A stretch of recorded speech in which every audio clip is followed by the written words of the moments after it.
भैया आजकल ये होता है कि अगर पड़ोसन ने तुम्हारे लड़का की तरफ आंखों उठाई के देख दो, तुम्हारा सीधी जई लाठी लेके जके तूने मेरे पुत्र की तरफ आंख उठाए के देखो तो देखो कैसे, हम तो ये छोड़ेंगे नहीं।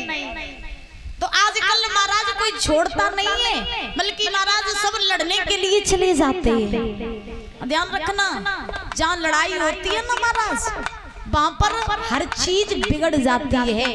इसीलिए कुछ छोड़ना भी सीखो, किसी लोगों को क्षमा करना भी सीखो, क्योंकि ध्यान रखना दुनिया में रुलाने वाले तो आपको कदम कदम पर मिल जाएंगे, लेकिन हंसाने वाले बहुत ही कम मिलेंगे।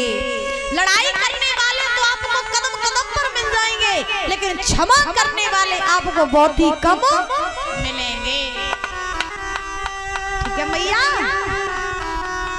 भगवान की महाराज द्रौपदी ने अश्वत्थामा को मारा नहीं, उसको छोड़ दिया, लेकिन पांडवों ने क्या किया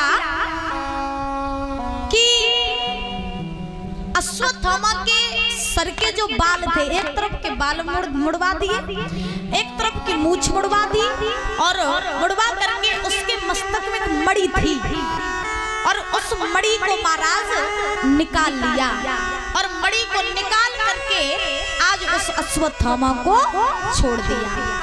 अश्वत्थामा था जाति का ब्राह्मण, तो ब्राह्मणों के लिए अगर उनका अपमान कर दिया जाए तो महाराज ये मौत के समान होता है।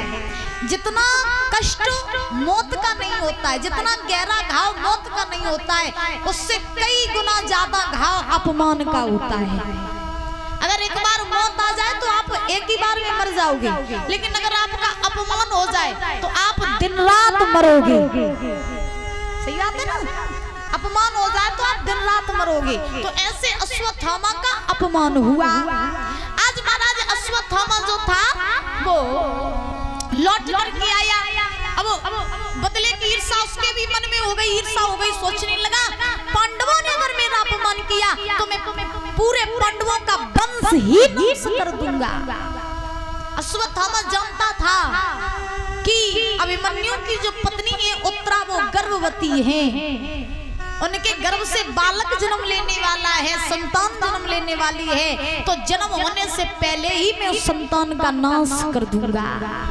तो अश्वत्थामा के पास में ब्रह्मास्त्र था, लेकिन एक बात थी कि अश्वत्थामा ब्रह्मास्त्र को चलाना जानता था, लेकिन वापस लाना नहीं जानता था। तो अश्वत्थामा के मन में जब ईर्षा हुई तो उसी ब्रह्मास्त्र का प्रयोग अश्वत्थामा ने किया। तो अश्वत्थामा का वही ब्रह्मास्त्र गया और जाकर के उत्तरा के गर्भ में प्रवेश कर गया, और जब प्रवेश किया तो भीतर ही भीतर उत्तरा का गर्भ जलने लगा। जब उत्तरा का गर्भ जलने लगा तो अब तो महाराज उत्तरा चिल्लाने लगी, रोने लगी, कन्हैया से प्रार्थना करने लगी, हे प्रभु ये मेरा गर्भ भीतर ही भीतर जल रहा है, मेरी रक्षा कीजिए, इस संतान की रक्षा कीजिए, क्योंकि हे नाथ अगर ये गर्भ में ही मर गया तो पूरे पांडवों के वंश का विनाश हो जाएगा, इसलिए नाथ मेरी रक्षा कीजिए।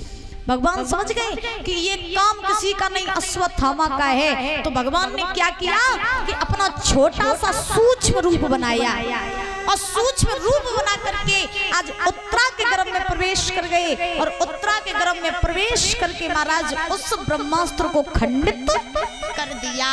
और खंडित करने के बाद में आज भगवान उस गर्भ से बाहर निकल के आ गए।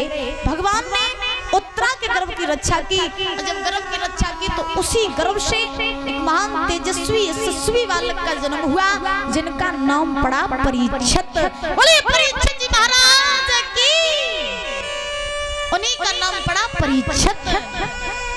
परीक्षित महाराज जन्म लेकर के आए, और आने के बाद में महाराज इस पृथ्वी पर जब कलयुग आने वाला था तो कलयुग के सर्वप्रथम राजा परीक्षित ही हुए। भगवान ने गर्भ में बालक की रक्षा की, परीक्षित महाराज का जन्म हुआ। परीक्षित महाराज एक ऐसे बालक थे जिन्होंने मां के गर्भ में भगवान के दर्शन किए थे, पहले बालक थे ऐसे परीक्षित।